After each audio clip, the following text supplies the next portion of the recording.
This is nearly 2 hours of training on what I believe makes someone a high level closer. And look, I already know some of you won't make it through the whole thing, but the ones who do, who actually pay attention and apply this, you will not think about sales the same way again. This isn't about more scripts or clever lines. It's about how you think, how you lead, and who you become on a call. So grab your notebook and take some notes. Let's get into it. Lesson number 2, cultivating empathy and connection. Now, my promise by the end of this lesson is by the end of this lesson, you'll understand how to connect with human beings on the other side of the call. Not through cheesy rapport or fake hype, but by reading their emotional state, matching it, and leading them out of it. This is how prospects end up thinking, wow, this person actually gets me. But when someone feels understood, they start to open up. And when they open up, objections start to evaporate. And connection is not a trick, it's the foundation of trust, right? So if we jump into this, the first one that I want to walk through is the foundation. Sales is human psychology, not scripts. Okay, sales is human psychology, not scripts. You cannot close someone that you don't understand, and you cannot lead someone you don't empathize with. Excuse me. People buy when they feel safe, when they feel understood, when they feel respected, when they feel emotionally held. So it's our job to be able to walk them through these stages. They don't buy when they're feeling pressured. Okay, this isn't be nice to people. That's not what I'm saying. This is performance psychology. And when someone feels understood, their resistance starts to drop, their honesty increases, their guard starts to come down, and their answers deepen. And what this allows us to do is it builds connection with a bridge of clarity. And clarity is the decision. Clarity leads to decision, right? And decision leads to closing. So empathy, it isn't fluff, it's leverage. Now, we're going to talk in other lessons. You can't go all in on empathy and not have leadership, right? Otherwise, you're not going to make anything happen. But we need to be able to tap into empathy because it's going to be our secret weapon to be able to actually have a connection with these people. Okay, so it's super important. But number 2, we're going to go through what empathy actually means in sales because I think most reps get it wrong. Most reps, they think empathy means, oh, wow, that must be hard, right? And having like that shallow sympathy, right? It's shallow, it's weak, and it doesn't move a prospect at all. But real empathy is, when someone says something super emotional to me, I'm like, look, I understand where you're coming from. I see the world through your lens, and I can walk with you, and I can walk you out of this. It's empathy. It leads to understanding. The leadership is direction, and closing is the combination of having both empathy and leadership, right? Real empathy, it comes from reading someone's emotional state. It comes from matching their tone. It comes from reflecting back what you hear from the prospect. It doesn't come back from over-validating their limiting beliefs, right? It comes from understanding identity drivers and by providing grounded leadership. But again, empathy is not coddling. It's not fixing. It's not agreeing with excuses. It's not absorbing their emotions. Empathy is clarity, okay? Empathy, it leads to... Look, empathy is clarity and leadership is movement. You need to have clarity on the situation, but you also need to be able to move the situation. So you need both. Which brings us into number 3. Is sales something you do for someone or to someone? This is an identity pivot that I want each of you to do in yourself. Think, when I sell someone, am I doing it for them or am I doing this to them?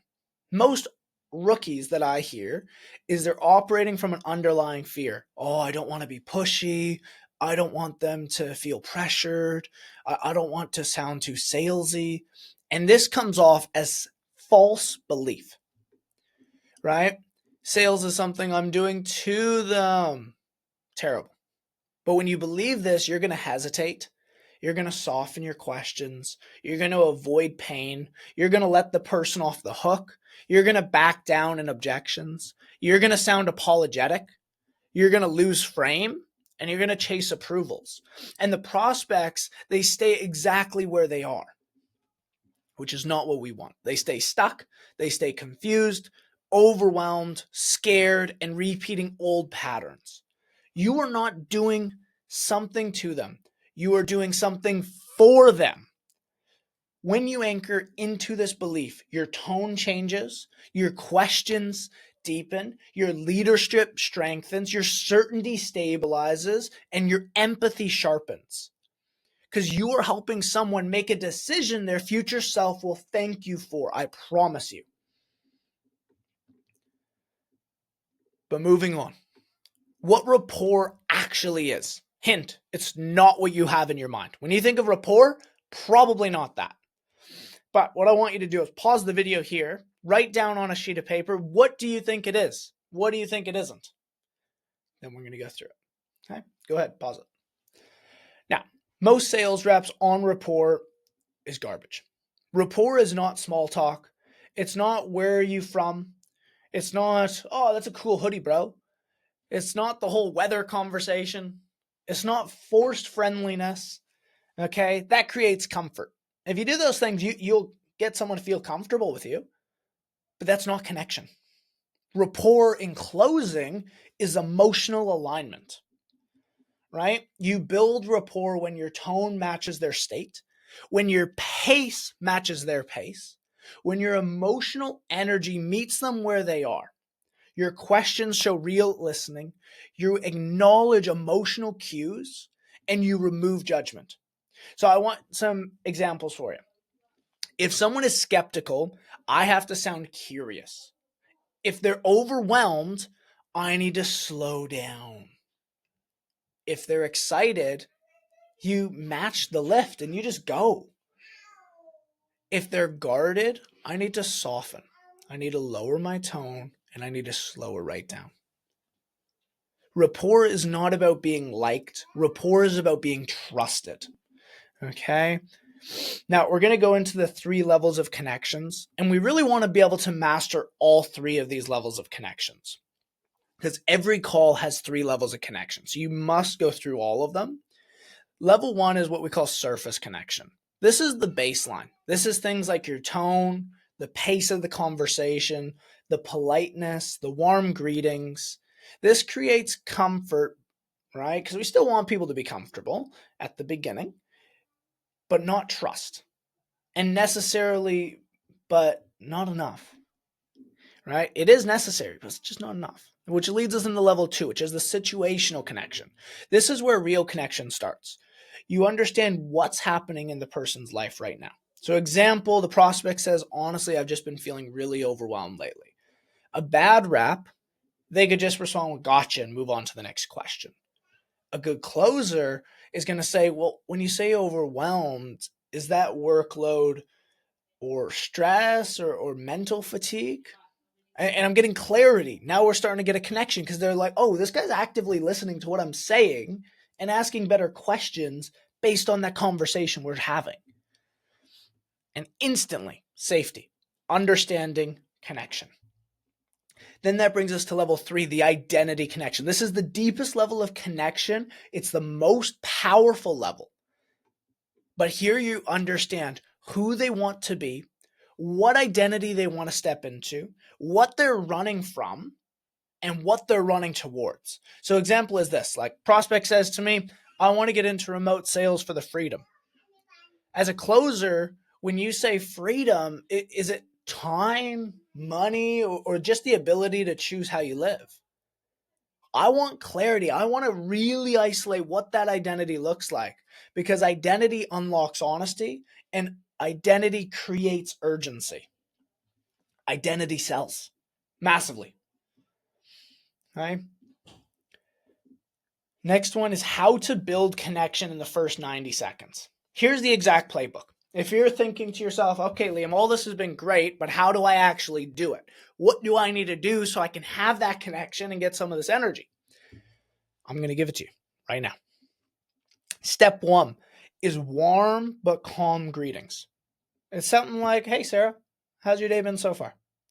Right? Not hyped, not flat, just grounded, good time.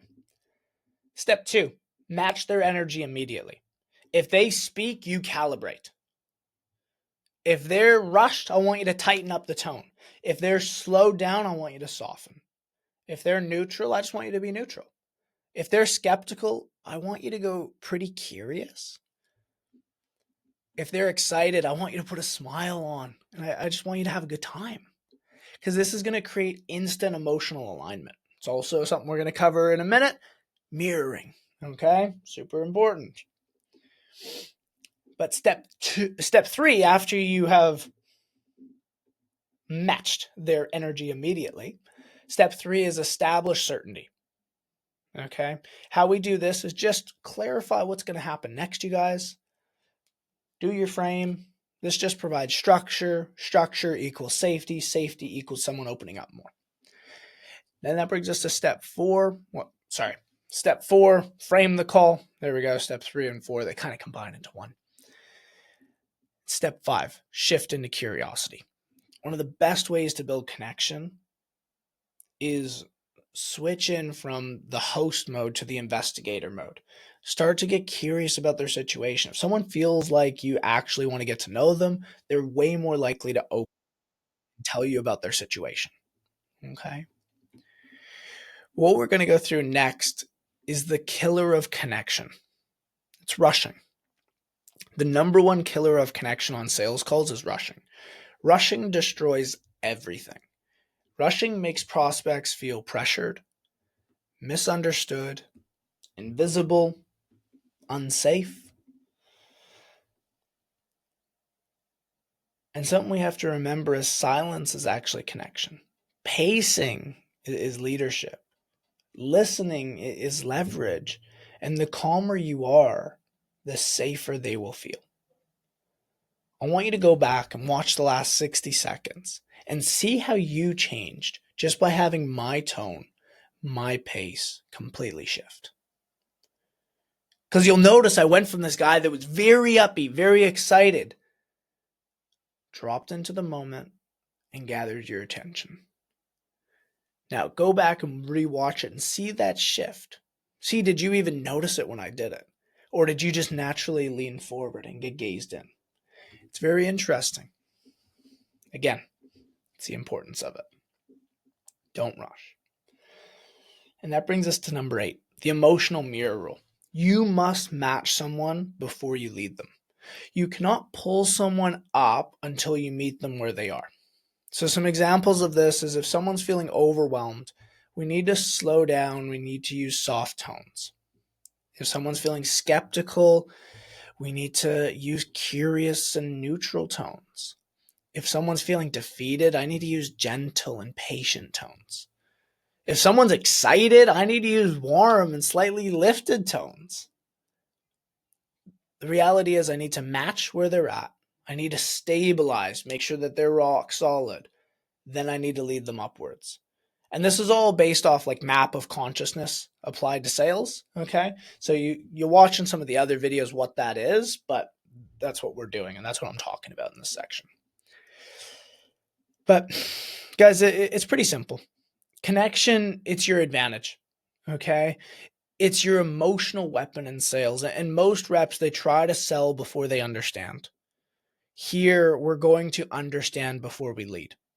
Because when you can master connection, the whole call becomes 10 times easier. The prospect trusts you faster. Objections, they soften. And you stop sounding like every other rep in the industry. Okay? Which is what we want. So, thanks for watching this video. We'll check you into the next lesson. Can't wait to see you soon. Welcome back. Lesson number 3. Is sales something you do for someone or to someone? Now, my promise to you by the end of this lesson is this lesson's going to rewire your foundational belief about selling. You're going to walk away with a new internal anchor. And that internal anchor is going to be closing is service. Avoiding the truth is real harm. And this belief, it transforms your tone, transforms your posture, your behavior on every call. Now, what I want to do, very simply, the core question is, what is the intent of sales? That is the core question. Most new reps, they operate in a place of fear. They operate in a place of, I don't want to push too hard. I don't want them to think I'm salesy. I don't want them to get uncomfortable. And this fear, it creates hesitancy. It creates weak questions, soft tone, poor discovery. Means there's no digging going on. They're not actually getting past the surface. They're crumbling in objections, and they are hiding from the truth. But underlying the belief is sales is something I'm doing to them, right? And this belief, it kills deals. It kills confidence, and it kills your ability to actually lead the conversation if you feel like you're doing something to this person, okay? Which is why we need to reframe it. And the reframe done is sales done right is something you do for someone, not to them. And this shift changes everything, okay? I know it's a small thing, and you might be like, Liam, why are we on about this? But I cannot stress it enough. Your mental shift has to happen if you want to be a great closer. Because this shift changed everything. Your job is not to get a sale.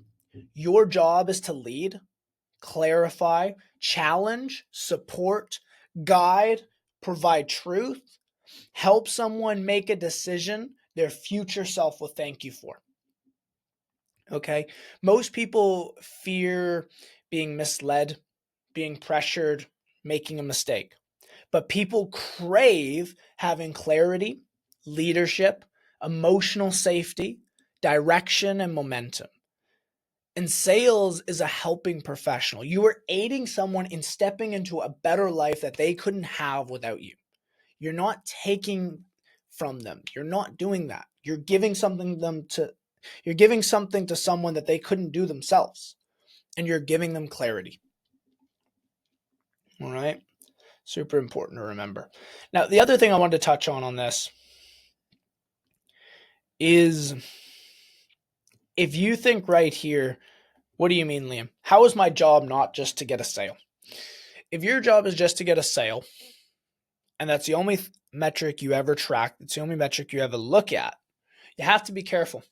Because there's days where you can do everything absolutely right and still not get the close on that call. So I don't like to look at calls as pass, fail in terms of did they sell. I like to look at, how is my leadership? How is my clarity? How is my presence on the call? And a bunch of other factors we'll get into. Because if I nailed those things, I know I'm going to be able to get my closes in, right?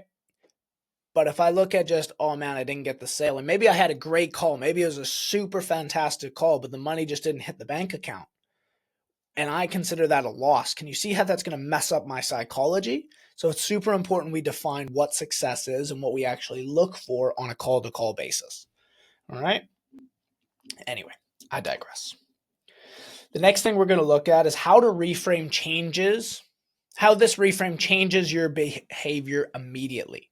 Because once you believe sales is something that you do for someone, not to someone, your tonality becomes calmer. There's no more hype. There's no more rushing. There's no more apologizing. There's no more over-explaining. You become grounded. You start to sound like a guide, right? Now, the second thing is you start asking hard questions confidently. Not because you're interrogating them, but because you're helping them face the truth that they've been avoiding. You stop over-explaining. When you lead with certainty, you don't need 200 words to make a point. Clarity is confident, and over-explaining, it's insecure. You don't need to do it. And if you dig into pain without guilt, you're not manipulating, okay? You dig into pain without guilt.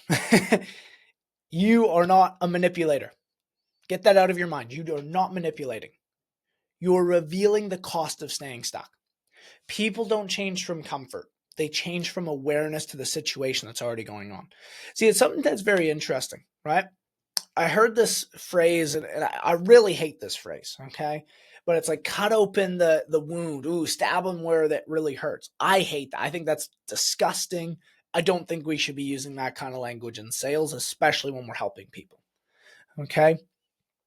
And they're referring to that usually in the discovery process where you're going through figuring out the pain, figuring out where this person's at. Where I lead more through the realm of, hey, if you had a stab wound in your back and you didn't realize it was there, it's my job to show you what's there. I'm not going to make the stab wound worse. I'm not going to kick it. I'm not going to make it this terrible thing. I'm just going to show you where your issue was. I'm going to give you clarity on the situation because usually that's plenty. People don't need you to make a situation worse. They just need you to show them what's actually happening. That's what digging into pain is. Next is you handle objections with patience. Instead of fighting resistance, you start to understand the fear that people have underneath it, right? Because objections, they're emotional states. They're not logical arguments. Then there's the ethical responsibility of a closer, right? The human brain prefers to go into comfort, familiarity, predictability, safety. That's where our brain likes to be. And even when their situation sucks, they don't want to change. But if someone booked a call with you, it's because they do want change. They don't trust themselves to do it alone, and they need leadership. So ask yourself this next time you go to get on a call. Is it more ethical to avoid the truth to stay comfortable or to help someone make a decision that changes their life? Because leadership, it requires discomfort for both you and for them. All right, so keep that in mind. And that brings us to the mirror rule of intent. Intent leaks through your tone. If your mindset is, I hope they buy, you'll sound needy. If your mindset is, I want to get them clarity, you're going to sound grounded. And your tone becomes calmer, slower, more certain, more curious, more stable. And people follow intent that they trust. I promise you, they do. And this doesn't mean you go soft, right? Serving someone does not mean you're letting them off the hook. It does not mean you're avoiding the challenge. It does not mean you're skipping the pain. It doesn't mean you're sugarcoating the truth. That's coddling, not leadership. True service is clarity and compassion and challenge. You're going to hold mirrors. You're going to have call patterns. You're going to ask call patterns. You're going to call out the patterns. You're going to hold a mirror up to their face so they can see that wound. And you're going to ask uncomfortable questions. You're going to expose contradictions that they told you. You're going to show them the consequence of what happens if nothing changes. And you're going to provide them with direction. Because leadership without empathy is pressure, and empathy without leadership is weakness. For closing, we need both. We need both empathy and leadership. Now, the identity shift I want you to make. You must adapt this identity. Like, if there's one thing you take away from this lesson is, Liam, I have taken on this new identity. And it is, I help people make life-changing decisions. I don't manipulate. I don't push. I don't avoid the truth. I lead with clarity, compassion, and conviction.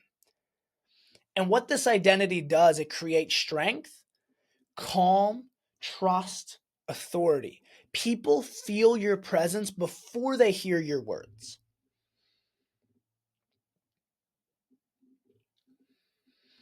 Now look, the truth is most people won't change unless someone challenges their comfort. And if you truly care about the people that you're talking to, you won't let them stay stuck. You'll lead them. You'll ask them the hard questions that are uncomfortable. You'll help them make decisions their future self is going to thank you for. Because that's what the closing authority is. We sell for people, never to them. I'll see you in the next lesson. Welcome to lesson 4. What is rapport and how to build connection? By the end of this lesson, you'll understand what real rapport actually is, how to build it in the first 2 minutes of a call, and how to maintain connection through the conversation so prospects feel understood, safe, and willing to open up. This isn't about likability. This is emotional alignment, because rapport is the foundation for everything that comes after. Now, the first thing that we need to talk about is the myth about rapport. Most people think that rapport means talking about the weather, small talk, complimenting their hoodie, being overly friendly, mirroring their slang, trying to be their buddy. Okay? This is not rapport. This is social fluff. It creates comfort, not connection. Again, I know we talked about this a bit in the last video, but rapport in sales equals emotional matching plus safety plus attunement. Prospects don't buy because they like you. They buy because they trust you. And trust comes from emotional alignment. So, the real definition of rapport, the closing authority standard. Let's get into it. Rapport to me is matching someone's emotional state, pace, and safety level so they feel aligned with you and open to the conversation. Rapport is built through tonality, your pace, curiosity, presence, emotional calibration, listening, reflecting, and safety. This is not built through hype, jokes, forced enthusiasm, fake positivity, or surface level noise. Rapport is when the prospect unconsciously thinks, this person gets me. That's what rapport is.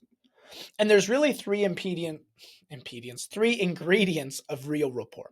The first ingredient is the emotional alignment, because you got to match the emotional state before you try to lead someone. Example is if someone's guarded, I need to soften and slow down. If someone's skeptical, I need to get super curious and I need to have more of a neutral tone. If they sound excited, you got to slightly match their lift. You got to get excited with them. And if they sounded overwhelmed, I got to lower my tone and I got to calm peace about me. Because if you mismatch, you create friction, and friction equals resistance. And we all know that resistance high in sales is not what we want to be. So, prospect is overwhelmed and you come in upbeat. They feel misunderstood. Or if the prospect is in a skeptical place and you come in high energy, they feel pressured. When the prospect is excited and you stay flat, they feel unseen. And rapport is not about behavioral mirroring. Rapport is emotional mirroring. Okay, so that's the first ingredient. The second ingredient is conversational safety. Safety equals I can tell this person the truth. And you create safety by asking open questions, never rushing, sitting in silence, reflecting emotional cues, removing judgment, not reacting to the fear or frustration, keeping your tone nice and calm. And safety unlocks honesty. Honesty unlocks pain. And pain unlocks urgency. Safety is your leverage. Just is. And that brings us to ingredient number 3, attunement. Attunement equals noticing what others miss. So you're listening for hesitation, tonal drops, emotional words, pauses, uncertainty, excitement, tension, identity cues. Think of every emotional attunement as breadcrumbs in a doorway. Okay? Attunement is where the elite level empathy comes in. It's really starting to understand and pick up where this person's coming from. And this is what separates closers from script readers, right? There's a reason that I can, in a sense, read a script in front of me and get 10 times more results because I'm picking up what this other person is putting down, or someone else can just read the script and they're not picking up on the person's emotional attunement, which means they're missing all the subtle hints to tweak what they're saying. It's a huge difference. Next, the moment where rapport is won or lost. The first 20 to 40 seconds. Your first 40 seconds determine the emotional trajectory of the call. And here's the framework, right? Step one is I want you to stay warm, neutral greetings. Hey, James, how you doing? How's your day been so far? Your tone should be friendly. It should be grounded. It should be calm, not hyped.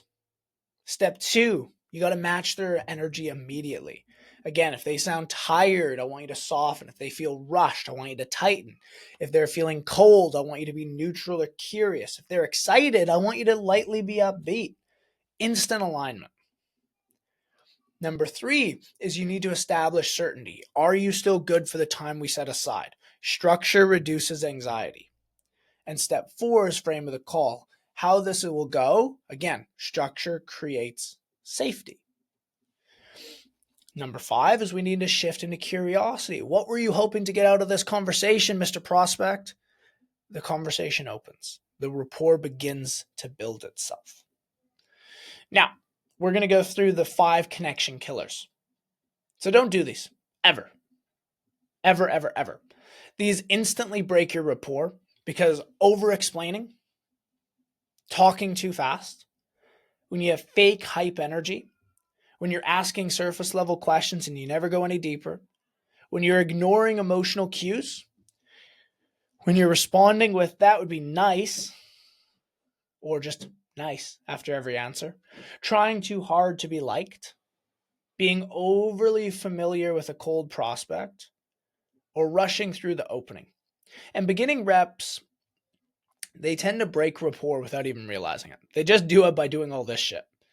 So your job is to be in control of the emotional environment, right? Think, I don't even need to be good at building a rapport. I just need to make sure I don't do all this shit, and I'm naturally going to have more rapport than you. It's crazy. So what I want to do is I want to do the rapport building script example. So you guys can actually see this live. So let's go example A. Okay, it's a guarded prospect. They say, yeah, long day. Let's just get into it. The wrong answer would be like, awesome. So tell me, what are you doing right now? Why is this a fail? It fails because it's mismatched. It's too upbeat. It's too fast. Correct closer would say, hey, totally fair, man. Sounds like it's been a big one. Before we dive deep, just give me 60 seconds to explain how this call will flow and just everything that you can expect. Does that sound good? Cool. Do you see the difference in that? That one was calm, grounded, respectful. That person's gonna be, oh, okay, yeah, that's all right. It's gonna get them to open up better. Now let's go example B, an overwhelmed prospect. Prospect says, honestly, I'm just drowning in work. The wrong answer is, yeah, I hear you, same here. Why it fails is because you're invalidating. You're surface level, you're not actually listening. The correct answer would say, well, when you say drowning, is it more a case of like the workload, mental exhaustion, or just too much on your plate overall? Like, what is it? I'm getting clarity. You show leadership, not sympathy. Someone's skeptical. How much is this going to cost me? The wrong answer is, we'll get to that. I just need to ask you a few more questions first. Why it fails? Because it feels evasive. It feels like you're running away from the question. A better answer, if someone's skeptical, that's fair. It sounds like you've probably been pitched before. Happy to go over the cost. Just before I do, give me a bit of context so I just don't point you in the wrong direction. Right? Match their skepticism, provide clarity, maintain leadership. Now, there's 2 types of rapports you must maintain. You have the micro rapport, which is the moment-to-moment emotional alignment. That's examples like, talk to me about that, got it, how do you mean, okay, that makes sense, what's underneath that? These are like the micro calibrations that keep the conversation fluid. But then you have the macro rapport. The macro is the emotional safety of the entire call. The macro rapport is maintained when you don't rush, when you stay calm, when you validate emotions, not excuses, emotions, when you hold steady presence, when you maintain frame, when you don't get rattled. And macro rapport is trust in you. Micro rapport is trust in the interaction. So you need both. They need to trust your interactions, but they also need to trust you overall. Now, rapport is not the goal. Connection is. All right. So we've talked a lot about rapport, but again, rapport is not the goal here. Having a real connection is. Rapport opens the door, but connection builds the relationship. Clarity moves the conversation. Insights create leverage. Leadership closes the deal. But your job is not to be liked. Your job is to be trusted. And I say this because, look, there's some people that I've sold and they're like, man, I don't really like you that much, but I know I can trust you with my future. I was like, hey, that's what I'd rather you have. I'm not here to coddle you. I'm not here to be your best friend.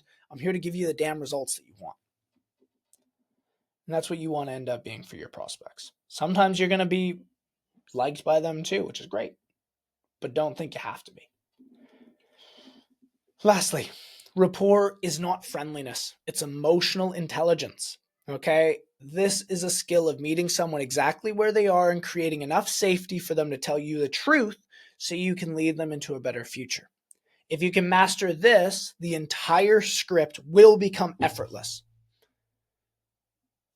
I'll see you guys in lesson 5. Lesson number 5. This one's going to be spicy. How to think like a closer. Whew. It's a good one. It's going to be a good one, guys. By the end of this lesson, you will understand the mental operating system of a closer, how they think, what they focus on, also what they ignore, and the emotional posture they bring into every call. This is where you're going to stop thinking like a sales rep and start thinking like a leader. Now, the first thing, the truth. Closing is 80% mental, 20% technical.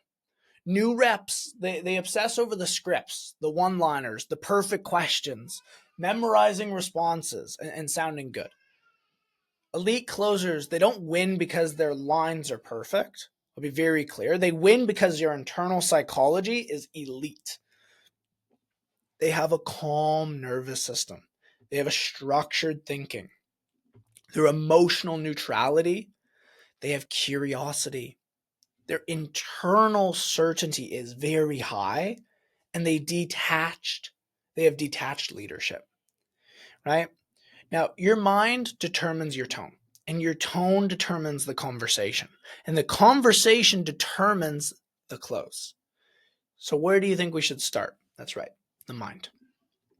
Now, there's 5 characteristics of a closer mindset. These are the pillars of how I think you must be to succeed at a high level. So this is your new identity. Let's embody it. Number 1 is certainty. Not hype, not loud confidence, not bravado. Certainty equals I know who I am, I know what I'm doing, and I know I can help. Certainty, it's quiet, it's steady, it's grounded, and the tone of certainty, it communicates, I got you. Let's figure this out together. Because without certainty, every question you ask, it starts to feel weak. And that leads us into number 2, curiosity. You must embody curiosity. Closers aren't persuasive, they're curious. They aren't trying to convince you, they're trying to understand you. The person, the fear, the misalignment, the pattern, the root cause. Curiosity, it really just starts to remove the pressure. And it shifts the energy of the call from selling to solving. So curiosity, it really starts to open people up, and the certainty leads them out. So you need both, okay? But getting curious, number 2. Number 3, emotional neutrality. This is a superpower very few people have, because emotional neutrality is when the prospect's emotional state doesn't influence your behavior. If they get cold, you stay calm. If they get defensive, you stay ready. If they're excited, you stay grounded. If they're anxious, you stay slow. Right? You are the thermostat, not the thermometer. So when you stay neutral, resistance drops, urgency rises, focus sharpens, clarity increases, and your authority strengthens.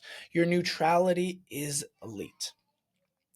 And this is to the point where, Guys, if I hear a prospect's loved one had died, or they got in a really bad accident, or they got scammed out of a bunch of money, I could be like, oh my goodness, man, I'm really so sorry for you. That's terrible. Oh, that must be so hard on you. And a lot of people think that's okay because look, oh, he's showing he cares. Is that going to help this person? A stranger looking like they care. How about this instead? Man, I'm so sorry to hear that happen to you. How are you doing? You good? I do a little check-in, and then I go back into it. And I keep moving the conversation forward. Because remember, something that we went over before, selling is not something we do to someone, it's something we do for someone. If someone's in a position where they ended up and they've had shit going on, I'm not going to make it better by wallowing and being super empathetic. I need to give them leadership. It's my duty. But the next one is detached leadership. Detachment means you're not emotionally attached to the outcome. You lead without the needing of approval, needing the sale, trying to perform, trying to sound smart, or trying to be liked. So detached leadership communicates, I don't need you to buy. I'm just here to help you make the best decision. That's the energy buyers trust. Okay? Now, number 5, the last one I want you to embody, it's responsibility. Average reps always think, I hope they buy. Closers think it's my responsibility to get them clear.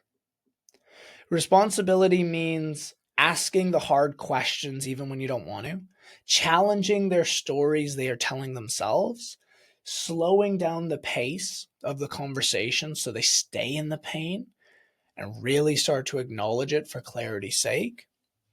It's guiding emotional states from one to another. It's holding the frame. And by holding the frame, what I mean is like, you're that rock, so they can be the emotional vulnerable one. Showing consequences and leading through fear.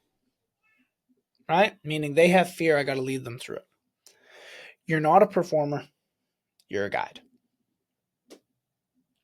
So take those 5 beliefs and 5 identities, and if you can embody them, you are going to be such a better closer, I promise you.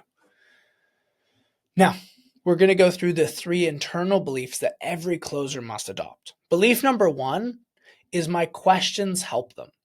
If you believe your questions annoy people, you'll ask weak ones. If you believe your questions create clarity, you're going to ask bold ones, and they're going to be good. So, belief number 1, my questions help them. Belief number 2, avoiding pain keeps them stuck. If you're scared to dig, you're not a closer. You're a customer service rep. Okay? And look, there's plenty of customer service rep roles, but you're not a closer. Because pain is the information, and information equals the leverage. And ignoring pain means you're keeping them stuck. That's not fair. They jumped onto this call because they wanted to make a change, and you're not doing them a service. So don't do that. Belief number 3, helping someone make a decision is a gift. People rarely ever change alone. They need leadership. And you get to be the person who helps them cross that bridge. I could go on story after story after story of people that I've helped make investments into different businesses, different coaching services, where it has completely changed their life, their trajectory of where they are because of that move. I was talking to one, so I was working at a business coaching program, and someone that I had sold just 3 months prior, they bought our low ticket program because they didn't even have the funds for the big one. She went from $10,000 a month to $32,000 a month in 6 weeks. It completely changed her business. She's on pace to hit $1 million year by the end of 2026. Like, completely changed because I helped her find the decision. If you're enjoying this video, make sure you hit the like and subscribe button so you can get more content and keep leveling up at sales. Now let's get back to this. Lesson number 6, confidence and conviction. By the end of this lesson, you'll understand what real confidence is and what it isn't, why most people fake confidence and sabotage the sale, what conviction is and how it works, how confidence and conviction shape tone, presence, and leadership in every single call you take, and the daily reps required to build both at a high level. This lesson, it changes how people sound, how they lead, and how they show up. So the biggest lie, we need to start there, about confidence. Most people think their confidence comes from knowing enough, memorizing scripts, sounding smart, being ready, pretending they have it all together. But this isn't confidence. That is insecurities in disguise. Real closers know that confidence doesn't come from knowledge. Confidence comes from your identity. And the most dangerous closers in the world aren't the most educated, the most certain. Now, if you ask me where my identity comes from, it's rooted back in the Bible. I had dominion, I had power, I had leadership. Now, if my identity is rooted in my faith, there is nothing stronger than that. But I digress. On a call, certainty is going to beat intelligence. Certainty is going to beat charisma. Certainty is going to beat experience. The more certain a person is, they're always going to win. It just is what it is. Okay? So have your identity in something solid. Mine's in God. You want to talk about that? Hit me up. But have your identity be in something that isn't just the rep. Which brings us to number 2. Confidence is not loud. Confidence is calm. Most beginners think confidence equals big energy. Thinking loud, excitement, hyped, woo! Intensity that make them feel and appear to be confident. No. That's nervous system dysregulation disguised as enthusiasm. Real confidence is this. It's quiet. It's steady. It's slow. It's grounded. It's controlled. It's being able to be present in the moment. And confidence, it sounds like this. Like, I got you. We'll figure this out together. Let's take a look at it together. Not sick, bro. Love it. That's awesome. Okay. So basically, here's what we do. Fake certainty. Yeah, so low confidence. Confidence lives low in the body. Confidence speaks slowly and sparingly. Confidence comes from self-trust, not performance. It's like, how much do you actually trust yourself to do amazing at this? Now, conviction, the twin brother of confidence. If confidence is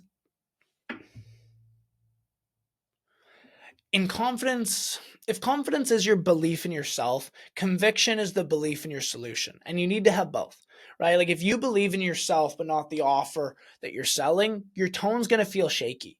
Where if you believe in your offer but not yourself, your tone's going to feel apologetic. And conviction is why people buy.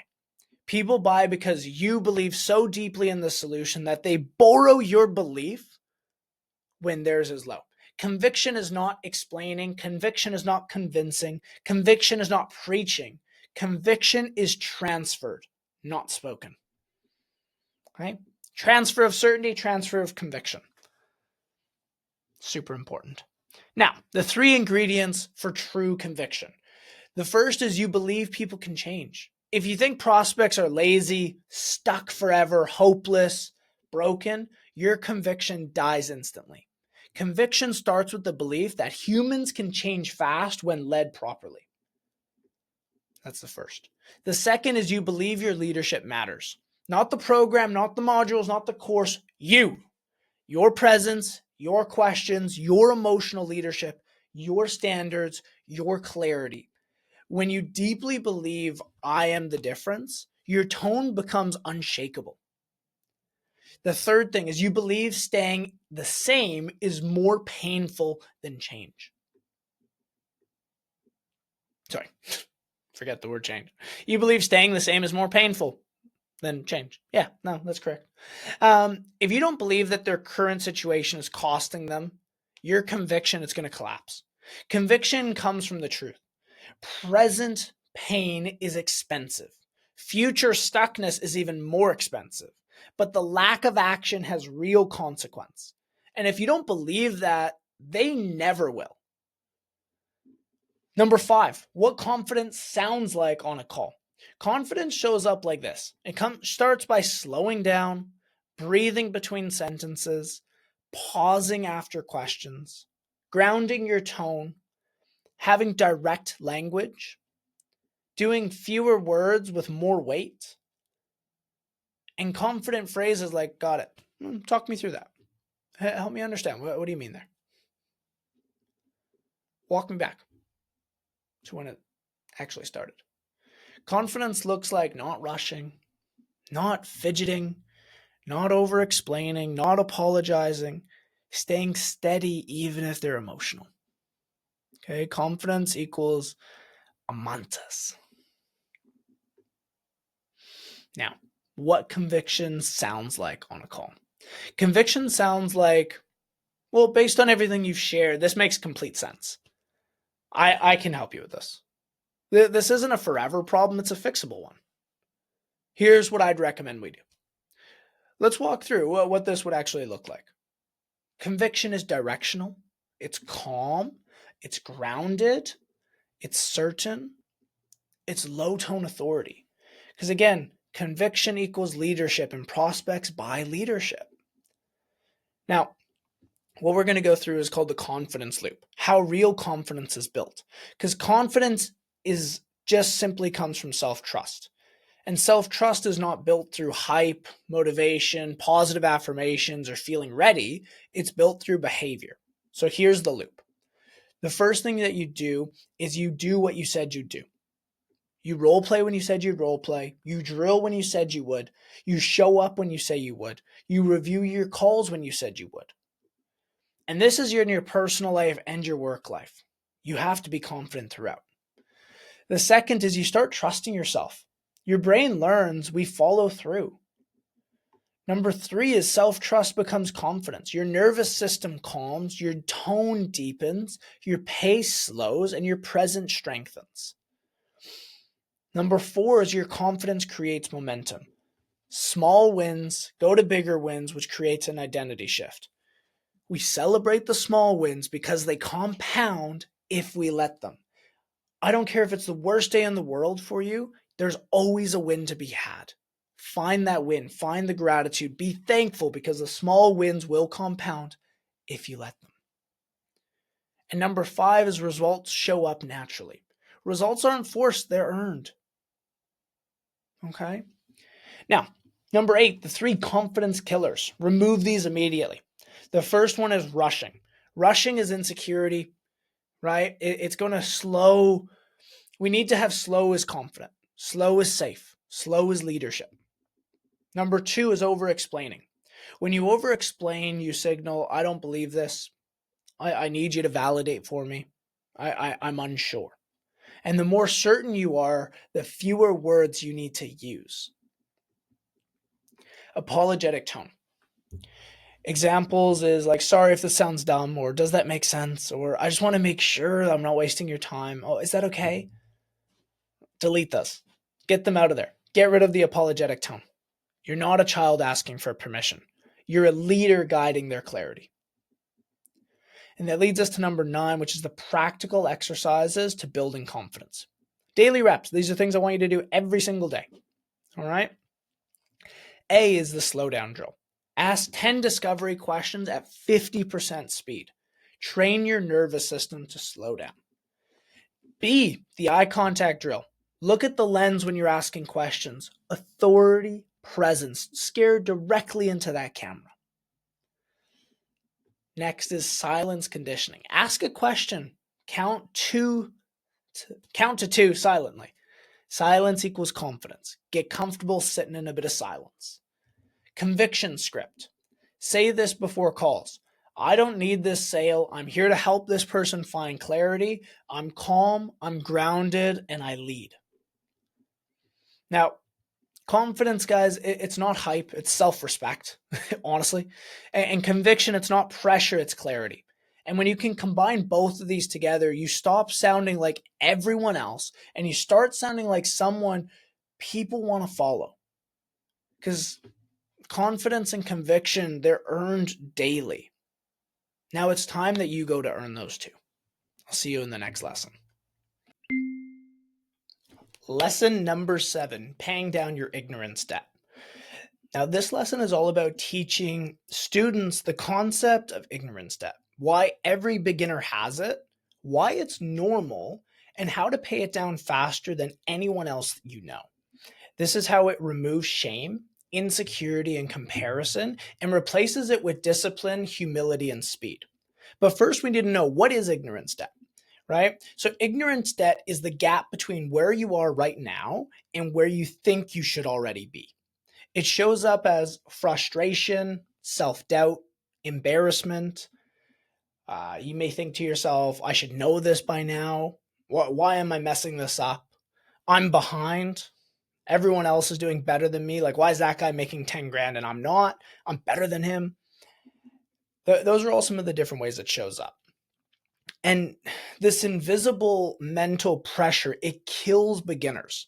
And everyone starts with an ignorance debt, right? The only difference is how fast you pay it down. You know, I was listening to Alex Hormozi, and he learned it from one of his mentors. And I think it's so beautiful, right? He says, how much money do you want to make? That might be $100,000 a year, might be $500,000 a year, might be $1 million a year, right? For me, it's $1 million. If I want to make $1 million a year, every year that I'm not making $1 million is costing me $1 million. Opportunity cost. If I did know how to make $1 million, then I'd already be doing it. Therefore, I need to pay down my ignorance debt for me to learn how to become a millionaire much quicker. Okay? So that's the first thing. The second thing is why most people never pay it down. The reality is most people never pay down their ignorance debt, never actually advance to where they want to be because they're scared of sounding bad. They're scared of making mistakes. They're scared of being corrected and putting themselves out there, being vulnerable. They're scared of getting embarrassed. You know, they think there's shame in having a bad call or a bad role play or a bad attempt. They're scared of not being good enough immediately. The thing is, most people overestimate what they can get done in a year and underestimate what they can do in 10 years. Now, in the high ticket game, I think the same thing happens. Most people underestimate how much they can get done in a year and overestimate how much they can get done in a month. This isn't a sprint. This is definitely a race. This is a marathon. So they avoid the reps. And the avoidance, it leads to ignorance increases, right? That $1 million, it gets more expensive. The insecurities continue to increase, which equals more avoidance. And the ignorant debt, it compounds just like your credit card interest, right? The longer you avoid the reps, the bigger the debt grows. Because every year, if I don't know how to make $1 million this year, and if 5 years from now, I still don't know how to make $1 million, that cost me $5 million. Same with if you want to make 10,000. Every year you're not making $100,000 is costing you. You look 5 years down the road, that cost you $500,000. Okay. Now, there is only one way to shrink it down, and it's by doing the reps. Only way. The third thing we need to look at is you're not bad at sales. You're just early in the game. This is the identity shift that frees beginners. Stop thinking that you're bad, you're broken, you're behind, you're talentless. Start to think you're early, because every great closer sucked at discovery. Every great closer fumbled over an objection. They over-explained when they were pitching. They sped up at the moments they should have slowed down. They misunderstood someone's tone and started to go off on the wrong thing because they didn't hear them properly. They misread someone's emotions that were coming out on a call. And they collapse during objections. When someone's throwing the fire at you, when you're first at it, every great closer sucked at it. But they weren't missing talent. They weren't. They were missing exposure.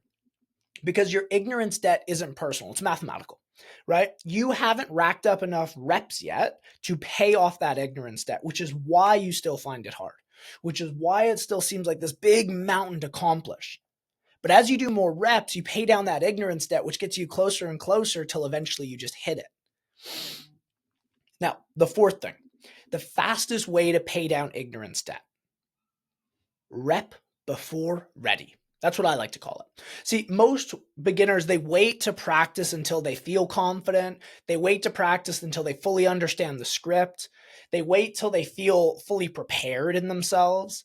And they wait to know what to say By the way, you never know what to say. It's always changing. Every person's different. I'm still learning what to say.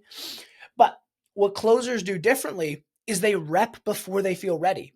See, when you're doing reps, it creates your confidence. As you do more reps, it creates clarity in the process. As you do more reps, your skill set develops, which puts you in a better spot, which gives you more confidence, which gives you more clarity. When you put in more reps, it gives you the rhythm. When you put in more reps, it gives you the instincts. See, when I jump on with someone that's new, they're like, oh my goodness, Liam, how does that just fly off your tongue? How does that objection handle just come out like that? It sounds so smooth. Because it's created to be an instinct, because I've done thousands upon thousands of reps. Now, when you do more reps, you also get emotional control. How can I sit in the pocket when I have someone that's crying in front of me to not dip down into my emotions, sit there as a rock and hold space for them to be emotional? It's because I've done it before. And we have to think of the reps as preparation, right? Make sure you do. It's the only way we can pay down ignorance. Now, there's 3 types of ignorance that we must pay down. Okay, this isn't just one thing. So there's 3 types. The first one is the technical ignorance. That's the not knowing yet. So that can be the frameworks, the transitions, the objection handling loops, the discovery flow. And the solution here is really simple. You learn it, you drill it, and you repeat. Just repetition over repetition over repetition. So that's the first kind, the technical ignorance. The second is the emotional ignorance. Now, guys, this one's huge. Emotional ignorance is not yet knowing how you sound, how your nerves show up when someone throws an objection at you when you thought they were about to close, how you react under pressure when someone throws you a left ball objection. You had no idea that was coming. You thought, damn, this is a done deal. I got this. Not knowing how to stay calm in those moments of pressure. And the solution here is doing call reviews and emotional conditioning, which we'll get into. Okay, but it's doing call reviews and emotional conditioning. Again, paying down it with reps. Which brings us to the third, which is the situational ignorance. Not knowing yet when you get faced with a weird objection. Not knowing the curveball scenarios. Not knowing the unusual prospect behaviors that can appear. Not knowing the unexpected plot twists. The amount of calls I've had where people just do wild things or tell me things that I'm like, oh my goodness, where did that come from? Like it comes up, and the reality is you don't know how to face that until you faced it before. But once you have, you're like, oh, I remember how to do this. I had this like a week ago. Cool. The solution? Volume. Because the more you do it, the more you're exposed, which means the more you're paying down that ignorance debt. Right? The more calls you do, the more the patterns you're going to recognize. And you start to realize that every sales process is actually the exact same. Like every person I go and talk to, they have the same set. Like there's kind of 3-4 different types of people that I talk to. But for the most part, they all slot in a somewhat similar basket. So when I get on a call, I'm not like, oh my goodness, who's this person? It's so different. It's like, oh, is they coming from fear? Are they coming from desire? Are they coming from anger? Are they coming from pride? Are they coming from grief and shame? Or is this person in courage? And if I can label where they are on the map of consciousness, I know how to talk to that person, how to handle their situation, and guide them because I've been there. Now, the 6th thing that we're going to go into is the mindset for someone who pays debt fast. Because if you're on this call, if you joined the Closing Authority, it's because you want to pay down your ignorance debt as quickly as possible. Because all of you could have gone and done this by yourself. You didn't because A, you didn't want to waste the time and energy. You didn't want to waste the finances, and you wanted to make sure it was done properly, the right way, the first time. Now, the first thing that you need to do is radical acceptance. You need to realize that I'm a beginner and I'm supposed to suck at first. Acceptance, it frees your brain to be able to start learning because now you don't have these high expectations of yourself. Like literally drop all of it, and goes back to the principles you learned earlier in my standards, which is no ego. That's where it comes from. The second is no emotional attachment to mistakes. Mistakes are not mistakes. Mistakes are learning opportunities. They're just information. They're not identity. We cannot attach our identity to the mistakes that we make because I don't even like the word mistakes. I just like the word learnings. I either close people or I learn from them. It's one of those two. And it's a complete different way of looking at things. Now, the next one is humility and ambition. I want you to be humble enough to learn, but ambitious enough to complete. And what that means is you need to be humble enough to actually want to get into the sessions, asking for feedback, realize you have plenty of space to grow, but ambitious enough to be like, I know I can do that eventually. I know I can be that guy. I am that guy. I'm just preparing for the thing that was already done, that was already written in God's book. I'm just fulfilling on it now. The next is the feedback addict. People that pay down their ignorance debt, they're addicted to feedback. They want to know everything that was missed. And if you start to know and you start to love feedback and realize feedback isn't a bad thing, it's all constructive, even if it doesn't come in the most loving terms, you should be able to pull it out yourself. What is the good feedback out of this I can apply? And this is how you start to pay down that debt way quicker. The next one is your willingness to look stupid. Look, if you're unwilling to look foolish for the next 30 to 60 days, you're going to stay average for the next 30 years. And ignorant debt, it hates humility, right? It hates exposure. It hates reps. So you do the opposite of what that ignorance debt is. And that's how you pay it down quicker. And that's how you get to where you want to be. So let's go through your daily plan, right? Your daily payment plan, I like to call it. Because again, this is a debt that you got to pay. So here's the exact formula to make sure that you guys can destroy the ignorant debt as fast as humanly possible. The first is doing 15 minutes a day of script and framework drilling. Slow, calm, clean. The second is I want you to do 10 minutes of objection handling loops. Pick 1 to 2 objections, repeat the loop repeatedly. Like genuinely, just go through it, 10 minutes. Choose an objection handling loop because the more you start to do it, the more comfortable it's going to feel. The third is doing 5 to 10 minutes of tonality practice. I want you to work through your confused tone. Like, what do you mean by that? I want you to work through your concerned tone. Is everything all right? I want you to work through your skeptical tone. What? That doesn't make much sense. Walk me through that. I want you to work on your friendly tone. Hey, that doesn't make sense. Walk me through that. I want you to work on your confidence tone. That doesn't make any sense. Can you walk me through that? Go back, watch this last minute. You're going to see the difference in the tonalities I just did. The next thing you're going to do is 1 role play per day. If you want to get good, guys, do 5, 10, 15 of them. I don't care, but you do not do less than 1 role play a day, even if it's self role play. And if you go later down in the modules, you're going to see how to do that in the self role play section, which is in like the whole call, review, and develop up section. Okay. But 1 role play for a day. There's non-negotiable. This is where your skill is built. This is how you become battle tested. The next is 1 call review. Even just 5 minutes. I don't care if it's just 5 minutes. Your future self will thank you because the amount of knowledge you get from watching back what you've done into where you are now, you're going to pull so much more out of that than just doing the same thing over and over and over again. Now that we've gone through your payment plan back, what we're going to go through next is number 8. What happens when you pay it down? See, there's something that shifts massively inside of you internally, right? You start feeling a lot clearer on the future. You start feeling calmer as you go into these discussions. You start feeling faster. Like you don't even have to think about it. It just comes off the tongue. And if you saw me do that, maybe we did that in our session together, you realize you're like, how did he just get that so quick? It's because my ignorance debt is paid down. You get to be more present. You see, if you know that you know that you know that you know that you know, you don't have to be staring at a script when you're on a call with someone. You can be present, actually engaged, listening to what they're saying. It's hard to do that if you don't even know what the next fucking sentence is going to be you're going to say. You're going to be less intimidated. It's hard to feel intimidated when you have been there 1,000 times. The guy that's never been to the gym is terrified to walk in for the first time. The guy that goes to the gym every day, he walks in and waves to everyone because he knows it's his domain. The next is you're going to feel more confident. Pretty simple. As you do reps and you feel better and you have all these things up here, confidence is built. And my favorite one is you're going to feel more in control.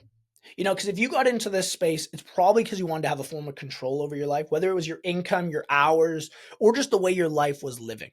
When you pay down that ignorance debt, you get this level of control that I can't even describe until you get it. Now, your tone, it improves automatically. Your tuition, it sharpens. Your emotional regulation, it increases like crazy. And your questions deepen. Because as your ignorance goes down, your confidence goes up. Shoo! Just like that. And as your confidence goes up, your skill goes up. And this is a compounding loop. It's going to continue to compound time and time and time again until you fully went through every bit. And then you're going to continue that. That loop never changes. I'm more confident today because of the last 6 months of my life of what I've been through. And 2 years ago, the 6 months before that made me more confident at that point. Now, my final words to you on this is pretty simple. You're not supposed to have your shit together as a beginner. Okay? You're just not. You're brand new to the game. But you're supposed to practice. Ignorance debt, it shrinks every day that you actually show up for yourself. So don't fear the reps. Don't fear putting in the practice. They're going to be the fastest way for you to become the version of you that you said you wanted to become. I'll see you in the next lesson. Let's pay down that debt. Building on from lesson 7 is lesson 8. You aren't missing anything. You're missing reps.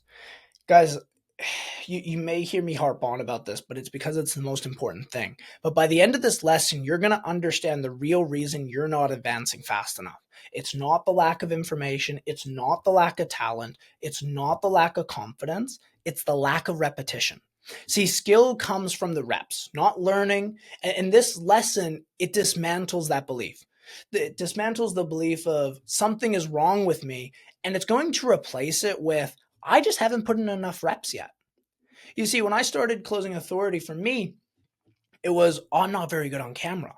But that wasn't a true reality. It was, I hadn't done enough filming in front of a camera to make myself feel confident in front of a camera. Once I did enough reps, guess what? Now these come off effortless. Now they just become fun. Like, I love chatting in this stuff to be able to show you guys. But what most beginners believe is I'm missing something, or I need one more script, or I need one more video. I need more clarity. I need to feel ready. I need more confidence. No, just fucking no. You don't need more information. You do need more repetition. Okay? You're not undereducated. I promise you, you're not undereducated. Everything that you need to know to be great at sales is already inside of you. We just need to unlock it. You're under-repped. You're underutilizing that experience. And information without repetition equals zero skill. Look, I can read a book on trading. Okay, I'm sure if you're in this, you may have looked at trading before. I can read a book on trading. I can watch a video on trading. But if I've never actually gone and pressed the buttons to make a trade, I don't have a skill set in trading. It's pretty simple. But the same thing applies here. If you've never been on a call before and you've gone through all the theory, you have zero closing skills yet because you haven't done it, which is why the reps are so important. Now, the rep illusion. Why learning feels productive, but it actually isn't. Watching videos, it starts to make you feel productive. I like to call it mental masturbation, right? Taking notes, it feels productive. Highlighting frameworks feels productive. And all of that isn't the thing that builds the skill. Those are all great things. Not saying anything wrong with them. I hope you do those as well. But the skill comes from messing up, from repeating, from correcting, from drilling, from improving, from improvising, from failing, from adjusting and trying again, right? You learn from doing, not by consuming. But most students, they're not educated, right? You probably watch a shit ton of YouTube videos. You probably looked at different ways and seen on Instagram, scrolled social media of this guy doing an objection loop 10 times. Oh my goodness, this is so good. You're just unexposed. All right. Now, that brings us into number 3. Why reps build confidence faster than mindset work. Confidence, it's not built through motivation. It's not built through hype. It's not built through affirmations or positive self-talk. Those are all great things, and I think you should do them, but that's not what builds confidence. Confidence is built through, I've done this 100 times. I've done this 1,000 times. I've done this 10,000 times. And it basically just teaches your nervous system that you're safe, that you can handle the pressure, that you know what to do, that you don't need to panic, that you have a muscle memory, that you've been here before. See, my background was door to door. By the time I finished my door to door career, I had knocked on over 60,000 doors. Keep that in mind, 60,000 doors. By the end of it, guys, I didn't panic. There was muscle memory. I'd been there before. I knew how to handle all the pressure. I felt completely safe because I had done it so many damn times. And the same thing applies for the job you're doing now.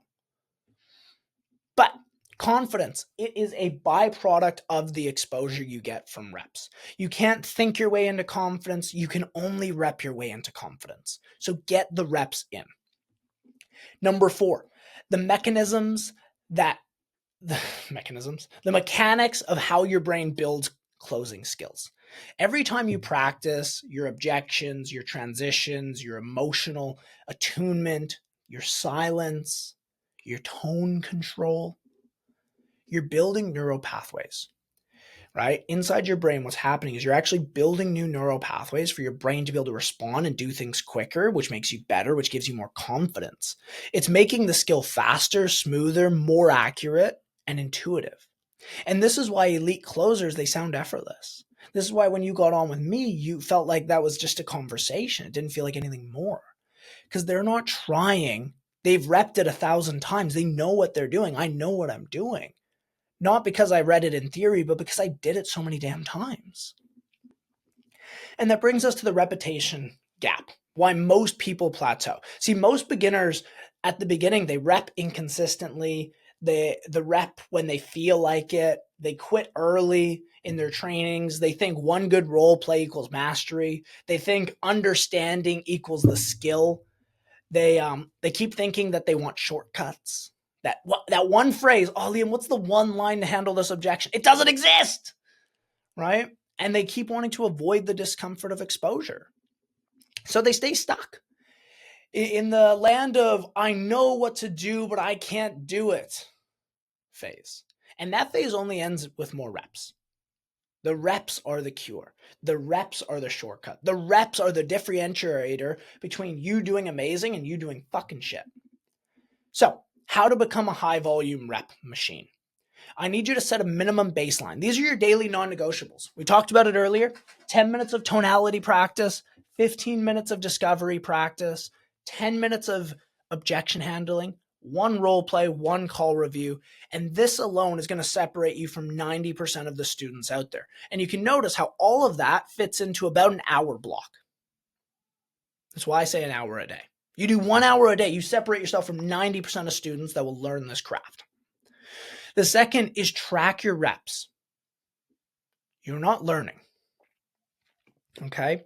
Your progress is not measured in the hours watched, notes taken, modules completed. It's measured in the reps that you've done, the mistakes that you made, the corrections applied, and the adaptions integrated.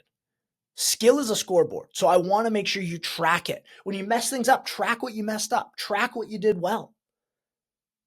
Track the amount of times you actually did it. The third one is stop chasing perfection. See, reps are messy. They're not supposed to be perfect. I've done so many bad role plays I can't even count. But that's the point. Ugly reps equal fast improvement. Perfect reps equal slow progress. You're going to win by volume here, not perfection. Because if you jump on with me and we do 1 role play in a span of an hour, because you were just stuck, you were trying to nail it perfectly, I give you 1 shot of feedback. If you mess up 20 times in that call and we do it 20 times, you now get 20 individual feedback loops. How much better are you going to be at the end of the hour? Way better is the answer. The next is you lean into the emotional discomfort. See, reps bring up embarrassment.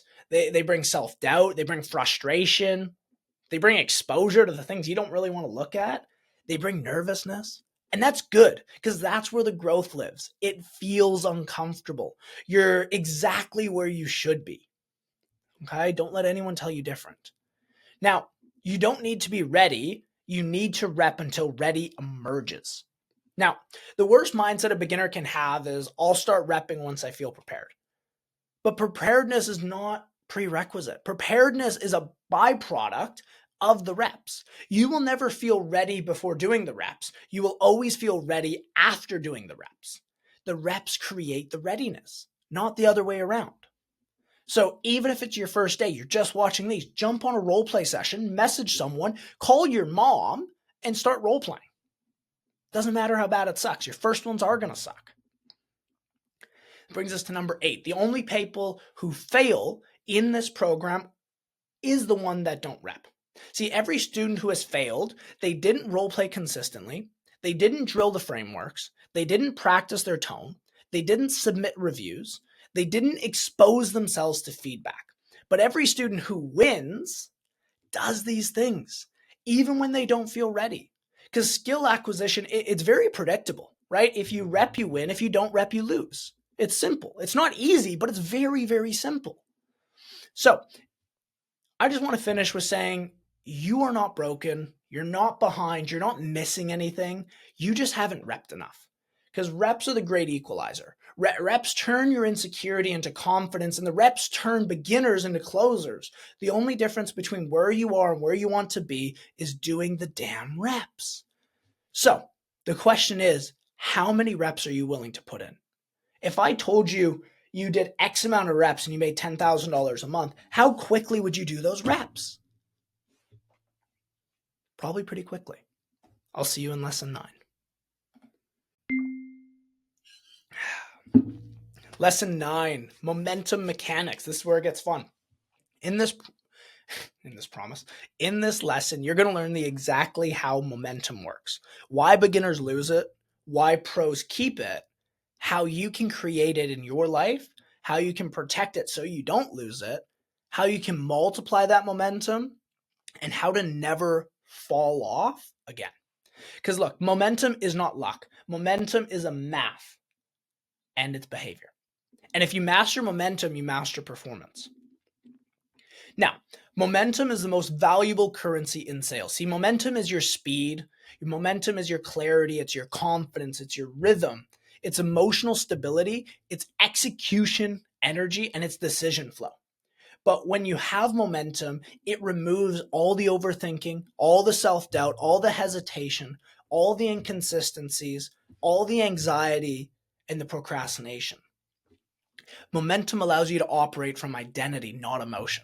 And the hardest part of sales, it isn't performing, it's actually starting. Once you have the momentum, everything feels easier. Doing your first rep is going to be 10 times harder than doing your 100th.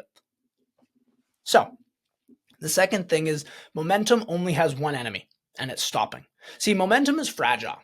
And every time you think about stopping, or you think you've done enough, or you think you're not ready to keep going, stopping destroys it instantly. Example, if you're missed 2 to 3 days of reps, if you're skipping weekly calls, if you're avoiding the role plays, if you're letting overwhelm build, if you're letting fear win, if you're telling yourself, look, I'll get back on track Monday and it's Thursday, momentum, it doesn't die dramatically. It really dies quietly. It dies when it dies, restarting becomes 10 times harder. You could be doing a really good week this week, and then you take Monday off, and next week's going to feel like shit because you didn't actually do the things you were meant to do. And the thing there is, nothing crazy happened. It was actually the lack of action that killed your momentum, because momentum is energy, and energy is always moving, but energy comes from movement. So if you're not moving, your momentum will die. Which brings us into number 3, the law of inertia. Physics applied to sales. Newton's first law: object in motion stays in motion. Objects at rest stay at rest. This is exactly how performance works, right? When you're in motion, you think faster, you're going to ask better questions, your tone stabilizes, your reps compound, your confidence skyrockets, and your consistency becomes identity. Now, when you stop, you have the opposite effect. Hesitation returns, self-doubt returns, the skill starts to rust, your emotional resistance starts to be lost, fear amplifies. Ooh, what if they say no? What if I fail? What if I screw up? The tiny tasks start to feel heavy, and the more you stop, the more the resistance grows. Okay, so don't stop. Best friend to momentum is keep going. I heard this great saying. It was, if you're going through the shit right now, right? Let's say you're going through the fucking hell. We know your entire life hasn't been hell. You've had series and times where it's been dark, where it's been hard, but your whole life hasn't been bad. Right now, you may be in one of those periods. What you just have to do, though, is why would you stop in the middle of the shit? You know, if you keep going and the faster you move, the quicker you're going to get out of it. That's life. Now, the momentum curve. Why week one feels hard. See, week one of anything feels hard because you're awkward, you're slow. It's super uncomfortable because it's new, you haven't done it before. It's exhausting because your brain is having to work, to compute, to figure out things, to memorize things, to try new things. And it's frustrating because you want to be good at it. You even expect yourself to be good at it. And no matter what you're doing, it's just not working. That's why week one feels so hard, because you're still fighting inertia. See, momentum, it takes 5 days to 14 days to kick in. But once your momentum kicks in, everything becomes easier. The questions flow a little bit more naturally. Your tone starts to stabilize. You stop sounding so hesitate, or your shoulders are up like that. It all breaks. Your confidence rises, and your emotional bandwidth, it increases massively, because you stop relying on motivation. You start relying on the identity of trusting yourself. Now, the next thing that we need to do is we need to talk about your micro momentum versus your macro momentum, because yes, you need both of them. So micro momentum, what I mean by that is the daily momentum. So that's the small actions you take day to day that keep your nervous system warm. Example is doing what we went over before. It's doing the 10 minutes of tonality, doing the 10 minutes of objection handling, doing a role play, a call review, posting inside the community, reaching out to someone for help. Small reps, they keep your system activated so that momentum doesn't slow down. But your macro momentum is the weekly momentum. And this includes the live calls, completing lessons, turning in your assignments, stacking more role plays, getting more reps, noticing improvements, because you will improve, and getting feedback. Because macro momentum makes you feel like someone who is progressing. We all love that feeling. Micro momentum is the engine that keeps everything running. And macro momentum, think of it like the car, and it moves the car forward. But you need both. You need an engine inside of a car, otherwise the car is not going to move, because the engine fuels the car. Pretty simple. Now, the 4 forces of momentum and your new playbook. These are the 4 mechanisms that drive the entire performance system. The first one is clarity. See, momentum hates confusion. Confusion leads to inaction, and clarity leads to action. So clarity comes from making sure you have your goals super clear, making sure that your reps that you're going to do are already planned out and mapped. You have clear framework of what you're going to follow, and you're going to get all that. And you have clear expectations of yourself. Talked about that earlier. And when you know what to do, you just do it, because you don't have to think about what to do. You just have to put the action in. Number 2 is certainty. See, certainty equals confidence under pressure. Certainty comes from the repetition. It comes from exposure. It comes from your emotional regulation, and it comes from your identity. The more certain you feel, the more momentum that you build. But force number 3 is emotional state. See, momentum is emotional. Your emotional state is anxious, chaotic, overwhelmed, or maybe you're feeling pretty defeated. You won't execute. But if your emotional state is grounded, it's calm, it's steady, it's focused, it feels like a winner, you're going to execute consistently. That's what I wanted to say. And this is why your mindset and your identity work. They matter so much. So it's your mindset plus your identity. They work so much hand in hand. Which brings us to force number 4, the environment. So your environment shapes your momentum.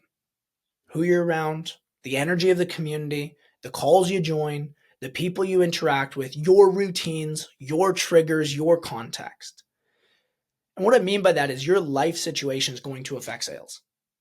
Your relationship is going to affect sales. Your sleep is going to affect sales. Your food is going to affect sales, because it's your environment. Now, environment either fuels you or drains your momentum. So I want you to get around people who are moving, and you will naturally move. Guys, you join this community. You're not here to be a lone wolf. Join in, get surrounded by people, even if it's making one buddy that you know you can role play with consistently. Make that connection so you can be in. Number 7 is the rhythm of momentum. Why 3 days creates liftoff. So I like to go by the rule of 3 here, right? Because 3 days of consistent reps, your brain starts trusting you again, right? At day 3, the resistance drops. the confidence rises, your clarity starts increasing because you've been doing it, your anxiety decreases because now you've done it before, it's not as scary, and taking action feels easier because it almost becomes a routine. It almost becomes the routine and discipline that you've been building. And this is the glide slope into momentum. So you want to glide into momentum, you do a 3-day actions, commit yourself for 3 days, and by the end of the 3 days, it's going to make no sense not to continue. So what we also need to understand, though, is why falling off is not the problem. Staying off is. We all fall off. I fall off. You fall off. Christian Jack falls off. Every major person falls off. Falling off is human. But staying off is a choice. See, missing a day is normal. We're all going to have shit happen. As much as I talk about consistency, something's going to happen one day and you're not going to be able to do the things you wanted to do. But missing a week, it creates a new identity. It creates an identity of, hey, I'm someone who falls off. And momentum, it's not about perfection, right? But it's about recovery speed, your self-respect to yourself. It's your emotional control that you give to yourself. It's restarting immediately. Like if I say I was sick today and I didn't do anything, I have an action. Tomorrow I can either get back into it and get it done, or I can be like, oh, I didn't do it yesterday. I'm just going to take a couple of days off. Make sure I'm fully ready. Biggest lie you could tell yourself. Okay? Because the faster you recover, the stronger your momentum stays.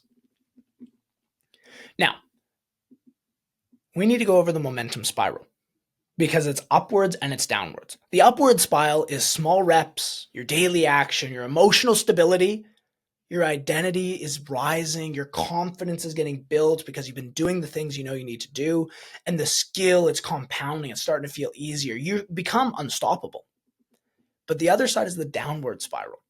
This is when you're missing reps, when you're avoiding things in your life that you know you shouldn't be avoiding, when you're starting to feel shame about the fact that you didn't do the reps, when your shame is leading to you to not have action. You're actually inaction, which is going to cause you to lose confidence in yourself because you're losing trust in yourself because you're losing momentum and loss of consistency. And you become stuck. And one small action, it can reverse the direction.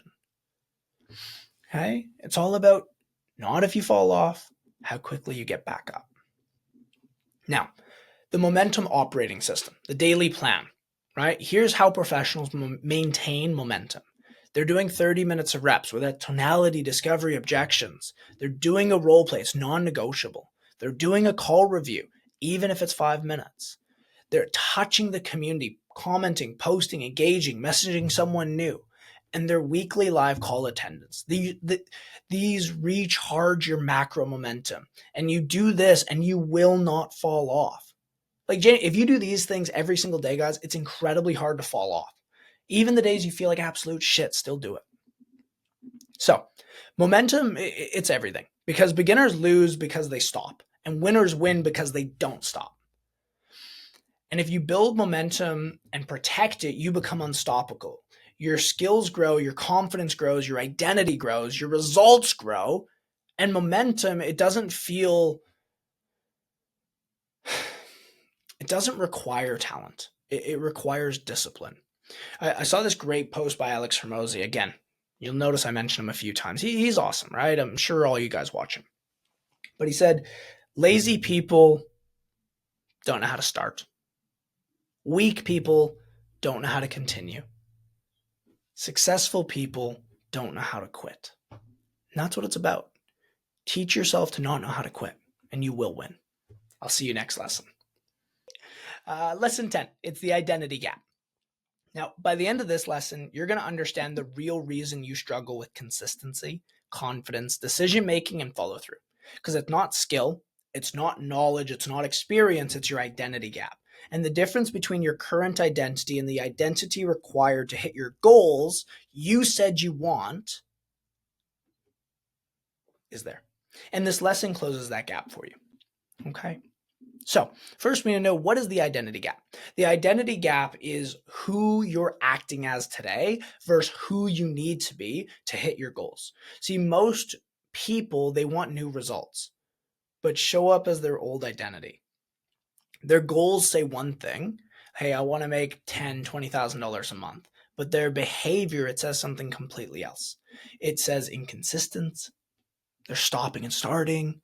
They're emotional. They're feeling overwhelmed. They're lacking reps. They're lacking follow through, and they're avoiding the discomfort. They're staying in their comfort zone, which is gross. And this creates friction, right? Your desire is high, but your identity is low, and your identity will always win. All of you want to be a millionaire. All of you want to make a lot of money. All of you want to take care of the ones around you. That's your desire. But if your identity isn't that person, it's going to win. You're not going to do it. So, you don't get what you want. You get who you are. This is the truth that changed everything.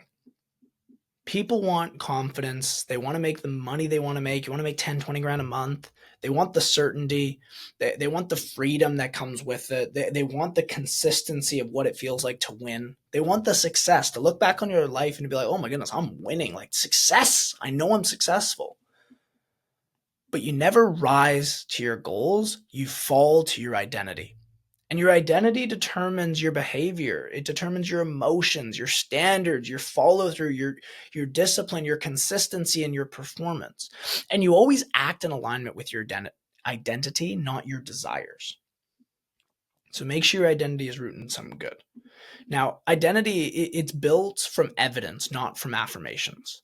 See, affirmations don't work if your behavior contradicts them. Affirmations are great if you're doing the actions to support them, but if they don't, it doesn't help you at all. Because you can't say 1 minute I'm confident while avoiding reps. You can't say I'm disciplined while breaking promises to yourself by not doing the hard things you said you were going to do. See, identity, it's built through evidence, which leads into your repetitions, which leads into proof, which then leads you to confidence. Because who you believe you are comes from what you consistently do. Beginners try to feel like a closer, but closers behave like one because they became one, which is what we're going to do throughout the Closing Authority. We're going to build you into one.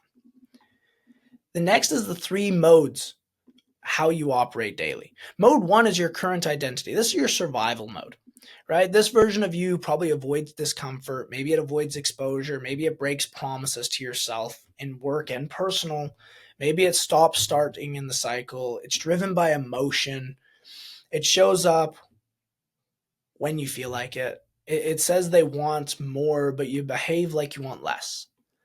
And this identity, it's gonna, guys, I'm gonna tell you what it is. Like, it's gonna produce inconsistency. It's gonna produce insecurity. It's gonna produce frustration in yourself. It's gonna produce stalled progress. So, mode 2 is the transitional identity.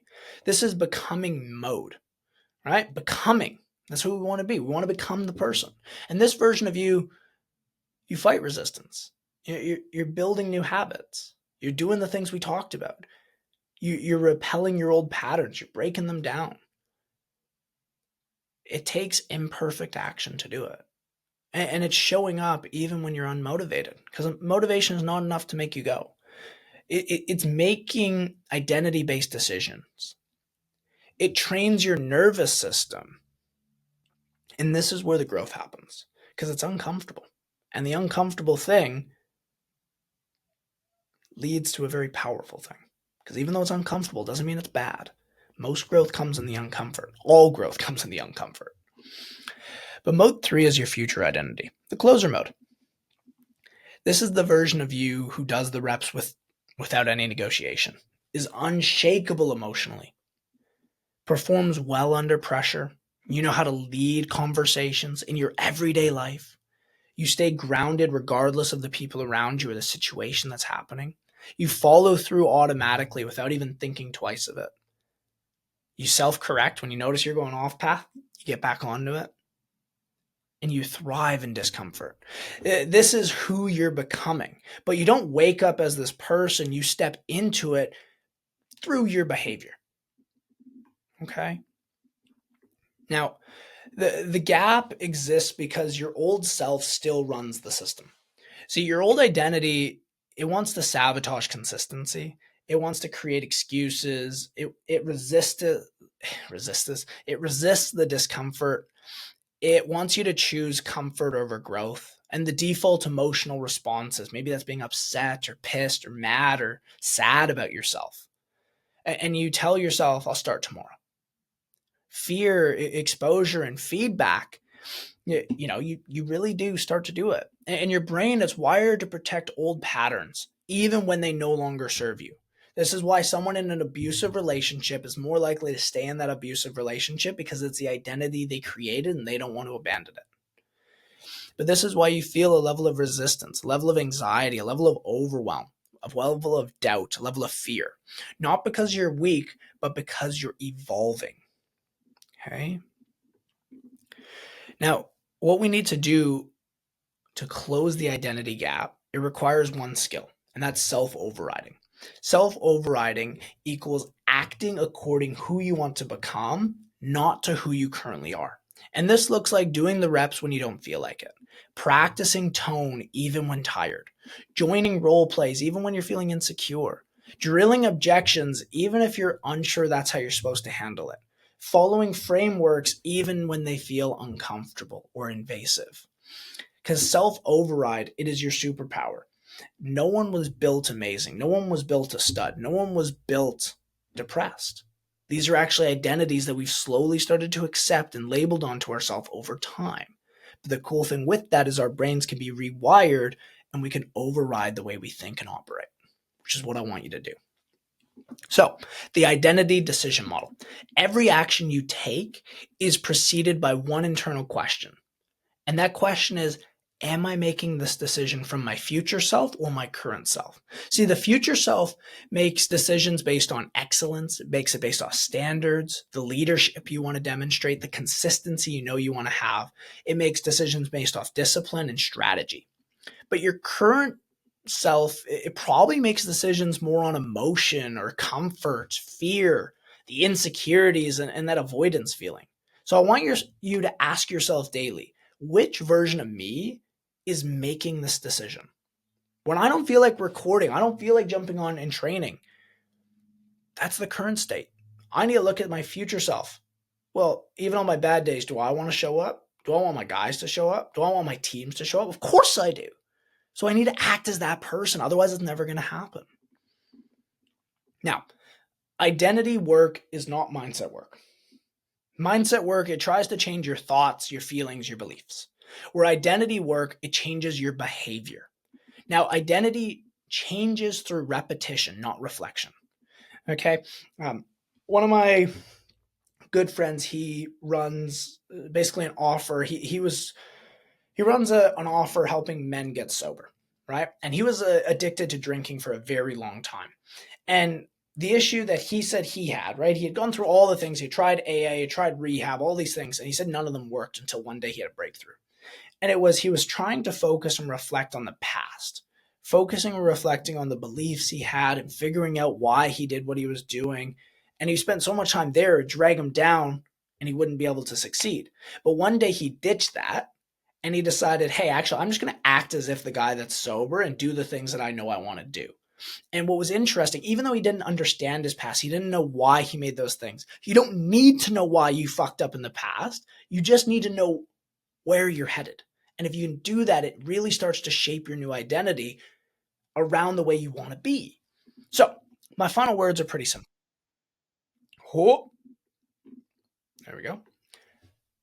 You do not rise to the level of your goals. You fall to the level of your identity. So close the identity gap. Your results, they're going to snap into alignment instantly. And your future self, it's waiting for you. But you have to start acting like them today in order for them to come. Thanks for watching. I'll see you in the next lesson. Lesson 11, the commitment loop. Now, here we're going to be learning the psychology behind why you stay consistent or why you fall off. You're going to understand the commitment loop for yourself, the behavior system that determines your discipline, your consistency, your momentum, your confidence, and your identity. And this is how you build a version of yourself that doesn't fall off, that doesn't negotiate, that doesn't crumble, and doesn't drift away from what you said you wanted and the man you wanted to become. Because every person lives in one of two commitment loops. Every day you're operating in either a positive commitment loop or a negative commitment loop. And your results the habits that you're doing, the identity are all results of which loop you're in. So let's break them down. Starting with the negative commitment loop. This is where 98% of people live their lives. And this creates inconsistency, lack of follow through, lost motivation, low confidence, emotional roller coasters. You feel high one day and then you feel like absolute shit the next day. You're constantly starting and stopping, like, oh, I did really good today. And then 3 days pass and you're like, oh man, yeah, I'm going to start back tomorrow. Right? You're feeling behind, start judging yourself, procrastinating. Oh, I'll do that later today. Just not right now. You go on your phone, you sit down to do it, and then you go on your phone for a while. That's what that loop looks like. And the loop looks like this. It's emotional driven decisions, right? When you think to yourself and you feel like, oh, I don't really feel like it. I'm tired. I'll do it later. I'll start Monday. Then the second thing is it breaks commitment. You skip the rep. You avoid the call. You negotiate with yourself. Worst thing you can do. Then your micro self-betrayal. Your brain receives the signal, we don't follow through, which then leads to self-distrust. You stop believing in yourself. Your confidence drops, which then gives you a sense of guilt and shame and avoidance. Like, oh, I should have done more. I'm behind, but I'll catch up later. Which leads to more emotional decisions, repeating and repeating and repeating. And this loop, it kills potential very, very fast. So let's look at the positive loop so you guys cannot do that. The positive loop is where high performance lives. This loop builds confidence, it builds your discipline, it builds your identity, it builds your momentum, it builds your results, it builds your emotional control, and the loop looks like this. Okay? Your identity-driven decisions. You say, it sounds like I said I'd do this. This is who I am now. My future self moves like this. Then your follow through. The reps are done. The role plays get done. The call reviews get done. Your tonality gets drilled. You apply for that job. Then your micro self-respect. Your brain gives signals that, hey, we do what we say we're going to do, which then your self-trust increases and your confidence rises and your identity rises. And then your momentum and your pride, you feel good about your behavior, which fuels you to do more of the action. And then more identity-driven decisions. And it repeats and repeats and repeats. And this creates a high-performance identity very, very fast. It's the exact opposite, okay? Now, the key difference between the two loops is self-trust. See, confidence is not built from results. Confidence is built from self-trust. And self-trust is, I do what I say I will do. Because every day you're either going to deposit into your self-trust account or you're going to withdraw from it. And when self-trust grows, your confidence skyrockets. But when self-trust shrinks, your confidence starts to collapse. And this is why even one broken promise can affect the momentum that you have. Now, guys, you're not struggling with motivation. You're actually struggling with the identity drift. See, identity drift is slipping back into your old identity patterns. And it feels, again, like anxiety, overwhelm, uncertainty. Maybe it speaks in your inaction to actually do the reps. You're inconsistent. You do it one day, then you don't do it the next. And you have a level of inconsistency and self-sabotage. And this happens because the old version of you is still trying to run the show. And the commitment loop builds and rebuilds your identity from action, not through thought. Now, the commitment rule. Do it small or do it fast, but do not skip, right? Like, you don't have to do an hour. You don't have to be perfect. You don't have to feel ready. You don't have to crush every rep, but you must do something. Even a small rep maintains that identity. It maintains the momentum, the self-trust, and the emotional integrity. But skipping, it kills the loop. So doing anything, literally anything, maintains it. Now, your identity-driven execution versus your emotional-driven execution. Emotional-driven execution comes from, hey, look, I'm tired. I don't really feel like it. I'm not in the mood. I'll do it later. I'll start tomorrow. And leads start to stagnation. Where identity-driven execution comes from, well, this is who I am now. I follow through. I keep my word. I show up. I do the reps. And this leads to transformation. Your future identity must become the driver of your current actions. Now, the commitment loop script. I want you to repeat this daily. I follow through on what I say. I am building the future version of me with every rep, and emotion does not make my decisions. Identity does. I want you to say this before you drill, your role plays, your calls, your trainings, your daily routines.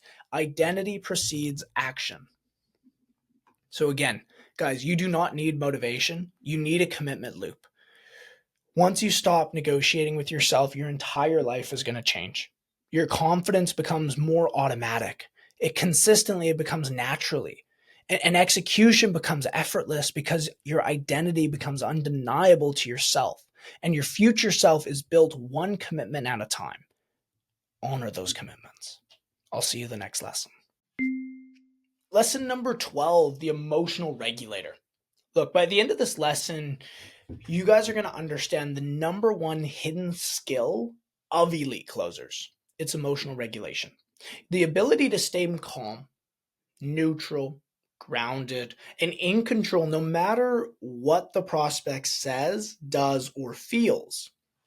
And look, this skill alone can double someone's close rate if done properly.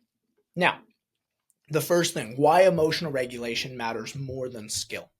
Most beginners think closing is about knowing a script, asking the right questions, remembering the framework, and sounding confident. But elite closers, they win because they stay calm under pressure. When everyone else panics, they stay nice and calm. And the average rep, they get thrown off, they get reactive, they probably speed up their conversation. It gets emotional in the conversation. They start losing frame. They're spiraling internally, like, oh gosh, I lost this deal. Oh no, what's happening? Oh goodness, I'm so attached. And they start performing. See, the prospect feels this instantly, and they become emotionally instability, which means you lost authority. Not where you want to be. You don't want to lose authority. So we need to look at the prospect's nervous system to make sure it mirrors yours. See, humans have regulated for centuries. We look at a baby that's crying. Okay, a baby that is crying, you put them onto mom's chest and they instantly start to calm down. Their heartbeats actually sync up because our nervous system connects with someone else's nervous system. Now, that happens with babies who aren't even aware of it happening. It also happens with you when you're talking to a prospect. And if you get anxious, if you get rushed, if you get pressured, if you have emotional reactions, and if you become very reactive, they start to feel unsafe. But if you stay grounded, slow, calm, neutral, and steady in your approach, they regulate up to you. Because remember, we're the thermostat, they are the thermometer. You set the emotional temperature of the call. You control everything that happens on that call. You are the emotional thermostat. Okay? Now, the 5 emotional states that sabotage closers. Again, if we want to be an incredible closer, we need to know what to avoid. The best way to figure out what to do is first figure out what not to do. Beginning closers, they lose deals because they slip into one of these 5 emotional states. The first one is a pressure state, right? You start sounding like you need the sale. Your tone becomes tense, you become pushy, you start moving very fast, and you're very tight in your body language. Like you can see it. You can see it, you can hear it, and it kills trust instantly. The second is approval seeking state, right? You're worried about sounding smart. You're worried about being liked or accepted, and that tone becomes apologetic. It becomes over friendly on the call. It comes out as hesitation, right? And objections, they're going to crush you. So if you feel like you suck with objections, it might be because you're in an approval seeking state. The third one is over empathy state. Now, you feel too much of what the prospect's emotions are, right? If I get onto a prospect and they've had something terrible happen in their life, maybe there's someone died, or maybe they just got fired, or maybe even worse. Okay. And I sit down in the sorrow and I feel too much what they're feeling, it's going to cause me to feel like I need to do rescuing. It's going to cause me to want to comfort them. It's going to cause me to do coddling with them because I want them to feel okay. And it's going to cause me to start to avoid the truth. And when you do this, you lose leadership instantly. It actually doesn't help your prospect, even though you feel like it does. Now, hyperlogic state. In this, you get disconnected from the emotion. You start over-explaining. And what this does, it creates overwhelm. It creates friction, and it creates disconnect. You sound like a teacher, not a leader. And you don't want to be a teacher. You want to be a leader. Okay? And state 5 is the chase state. This is where you lean forward emotionally. Your tone becomes needy. You become rushed. You become like you're trying to convincing everyone. And this is the lowest frame that you can be in. We don't want to be in any of these 5 frames. So look at yourself. Take a second and regulate. Am I coming from any of these 5 states? If I am, what can I do to change it? Now that brings us into number 4, which is the emotional regulation, right? Equals emotional neutrality, which is where we want to be. See, emotional neutrality doesn't mean that you are emotionless. It means that your emotional state doesn't depend on theirs. Neutrality sounds like a slow tone, clean breathing, soft pauses, a grounded pace, matching the states that they're in before leading. And it's curiosity instead of pressure. And neutrality, it really builds trust.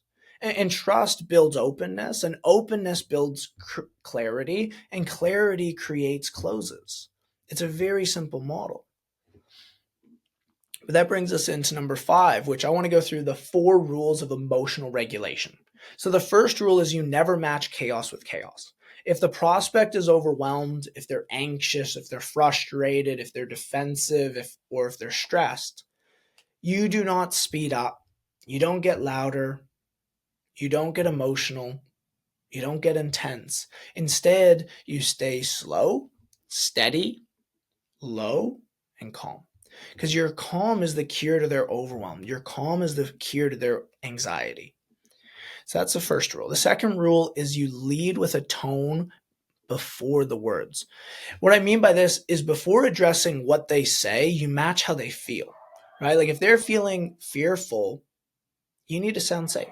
If they're feeling skeptical, you need to sound curious. If they're feeling defeated, you need to sound gentle. And if they're excited, you need to sound light. So tone first, has to be. Word second. Rule number 3 is slow down when you feel pressure. The moment you feel tension in your chest, the moment you feel the urge to talk fast, the moment you feel the urge to convince them of something, the fear of you're losing the sale or you're needing to impress, I just want you to stop. Slow your voice down by like 20%. Increase your breathing, drop your shoulders, because remember, pressure is just going to create more pressure. They're mirroring what you're giving them. And calm sense in yourself is going to create clarity in them, which is what we want. So that's the third rule. Fourth rule is don't absorb their emotions. Okay? You observe their emotions for sure, but you don't become them, right? Like if they're frustrated, you don't become frustrated. You stay neutral. If they're being fearful, you don't get fearful too. You stay steady. If they're excited, you don't get super excited. You stay grounded. If they're defensive, you don't get defensive. You stay calm. This is what true leadership is and what it looks like. Now, what we want to go through next is how to regulate yourself in real time. These are the 4 regulation tools that I use on a daily basis to make myself stay in a nice state of calm zen. So when I'm working and I'm talking to prospects, nothing they say or do can affect my state. The first tool, it's the groundbreaking breath. So before asking any tough questions, inhale slow, exhale slower. And your tone, it immediately softens. The second is do a 1.5 second pause. After they speak, I want you to pause, then respond. This communicates that you're confident. it communicates neutrality, it communicates control, and it prevents emotional reactivity. You see, sometimes when we go to say something, after prospect says something, we just want to jump in onto it. Give it a second to breathe, and you'll probably change the answer you wanted to say, because now you're not coming from such an emotional state. You can be a little bit grounded, have a little bit of a clearer head. Which brings us into tool number 3, the downshift technique, right? Like if you're feeling yourself speeding up, lower your voice, slow your pace, breathe into your belly, and speak from the chest, not the throat. And what this does is it helps you regain frame instantly. If they're moving 1,000,000 miles an hour and you pull it back, they naturally have to fall into your frame. The 4th tool that I use is emotional labeling, right? If you're noticing your mind reacting, say internally, that's anxiety, that's pressure, that's fear. You label the thing, because as soon as you label the thing that's happening, you regain control over what's happening in your life. And then you're able to lead. Now, why regulating makes closers more money? It's pretty simple, but if you have your emotions under control, whether it's a good day, a bad day, it's not going to affect you. And if you have a bad day, it's not going to spiral you into having a bad week, bad month, bad year. Instead, it's going to allow you to break that rhythm, move on, and stay regulated. Because when you become regulated, you become unshakable. Objections, they feel lighter. Conversations, they start to feel deeper. And prospects start to trust them way faster. Okay? Calls flow just supernaturally. Silence starts to feel super powerful. Leadership starts to feel organic.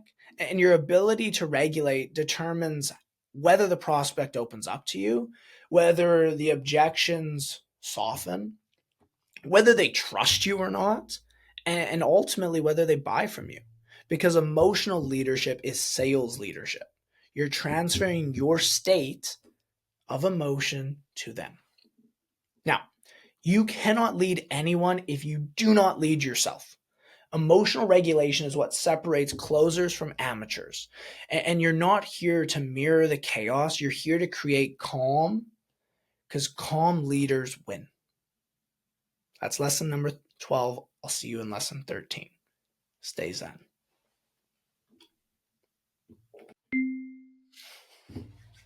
Lesson number 13, the nervous system of a closer. Now, by the end of this lesson, you're going to understand how the nervous system affects everything in sales, everything from your tone, your pace, the presence, the way that you show up on calls, your confidence level within yourself, your ability to handle objections from a prospect, your ability to connect with prospects, and your internal state that you are in while under pressure. And to master this, and you master your state on every call. Now, the first thing that we need to look at is why reps don't have sales problems. They have nervous system problems. See, when a rep talks too fast, they ramble, they interrupts, they freeze, they get flustered, they avoid pain questions, they rush the frame, and they collapse on objections. This isn't a skill issue. It's a nervous system overload. Their fight or flight response activates, and they lose access to curiosity. They lose access to neutrality, to emotional awareness, the leadership, and the calm tone. And your nervous system, it's an engine for your sales performance. So, the second thing we need to do is we need to look at the 3 nervous systems that states you must recognize. The first is the fight or flight, the push energy. This may sound intense. It may come off as you're being rushed. You're feeling very pressured, persuasive, argumentative. And this stuff kills safety. And remember, if we want the prospect to open up, they must feel safe. State 2 is flight, the avoidance energy. This may sound like you're being apologetic, timid, you're hesitating, you're very agreeable, you're insecure, and this kills authority. Right? We don't want to kill authority. And the third state is freeze. This is where you blank out, lose your place, panic internally. You start to over apologize, and you retreat. And this kills a conversation because, well, naturally, if you leave a conversation, it's going to be dead, right? But the goal is to live in state 4, which is regulation. This is the closer energy. This is where you slow down. You're grounded. You're clear on everything that you do and say. You're calm. You just have a calm nature about you. You're neutral, right? You're neither high nor low. You're certain. Everything that you say comes with a level of like, this guy knows what he's talking about. You're present. When they say something, you pick it up right away because you're present. You're actively listening. And this is where you start to operate like a real leader, which you want to be operating from. You don't want to operate as anything less than a leader. But why your nervous system reacts on calls is because sales, it triggers the same patterns as conflict, rejection, risk, uncertainty, your emotional exposure, and your performance pressure. And your body, it thinks it's unsafe, so it reacts. But the reality is, if it reacts and it's giving you shallow breathing, fast talking, your tightening of your chest, tension in your throat, the tunnel vision, the overthinking, the panic response, the tighter you get, the worse your sales will perform. So we need to look at that. We need to address that. Okay? This is why your system reacts. This is what happens when your system reacts. Now, regulation, it equals the access to the highest level of skill. Because when you're regulated, you gain access to deep listening. And if you can truly understand and listen to what the prospect is saying, you're able to pull answers out of there that you didn't even realize existed. Emotional calibration, you can pick up when someone is coming from a place of doubt, fear, unsurety, or overwhelm, and you can address it. Tonality control, the way that we speak will influence the way that someone feels. Confident pacing, powerful pausing, objection leadership, clear thinking, and grounded presence, right? Like if you can control your nervous system, you can control the call in every aspect. So we need to look on how do you actually regulate your nervous system before the call. So these are my tools that I use pre-call. The first one is called the 4-2-6. It's a breath. I do 4 seconds in, I hold for 2 seconds, and I do 6 seconds exhale.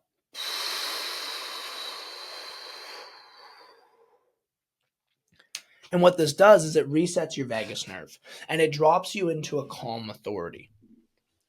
Now, the second tool is the body drop technique, right? Release your shoulders, unclench your jaw, breathe into your lower belly. And this shifts you from performing to leading. The third tool is the identity activation statement. Say to yourself, I lead the call, I don't chase. I don't perform, I stay grounded, and I help them find clarity. Your nervous system responds to the identity way more than the thought. So get clear on it. And that brings us into how to regulate during the call. So when you're mid-call, these are the tools that I use. The first one is a micro pause. Between sentences, half a second to a second. It just creates certainty. It creates that authority and it keeps you calm. The second is pace dropping. If you're feeling tension, again, drop your pace by 20%. Your authority is going to return instantly. The third is your breath first response. Before answering a tough question, inhale, then speak. And this what this does is it actually stops you from doing emotional reactivity. Sometimes a prospect's going to say something that it pisses you off, or you instantly feel scared and you feel like you got to justify. Take a breath, then respond. Your answer is going to be better because you've reset yourself. Tool number 4 is the body scan awareness. Notice where tension is. Is it in your chest? Is it in your throat? Is it in your shoulders? Relax, breathe, and continue. Now, how do you regulate after the call? Because you must clear the nervous system to stay sharp for the next one, especially if you're doing back-to-back calls and you get those butterflies in your stomach. You want to be able to get yourself ready for the next one. So post-call, do 20 seconds. Deep breathing, shake your hands, literally just go like this. Stretch the neck, do a long exhale, and clear your mind. Okay? Literally just try to think of nothing for 20, 30 seconds. And what this does is it helps you to reset the entire brain, which allows you to enter your next call clean. Because you don't want to go into the next call thinking about the past call. It's just not going to go well for you.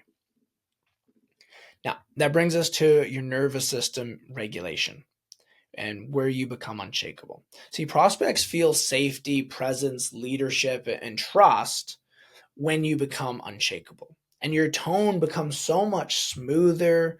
You feel like you're having deep conversations without trying. You're naturally probably a little bit slower, and you sound way more certain in yourself because your emotional is regulated. And your questions, they just start to land better. Your objections that they throw at you become easier to handle. Your transitions between sections start to feel clean, not as clunky as they used to be. And your authority increases, and you really become magnetic to the person. They just like want to come to you, which is the best way to do it. Now, elite closers, they aren't smarter. They just really aren't. They're calmer. And when your nervous system is regulated, your leadership, it becomes natural. Your tone changes and your presence deepens. Your authority increases. And really, it puts you to a position where you're mastering your state. And you'll master your state every call that you take. If you've made it through the full 2 hours, respect, because most people won't. But let's not let this become another video that you watched and forget. Take what you learned and go get the reps. Actually become the person we've talked about for the last 2 hours. Keep it simple, lead with clarity, and meet people where they're at. I'll see you on the next one. Subscribe for more.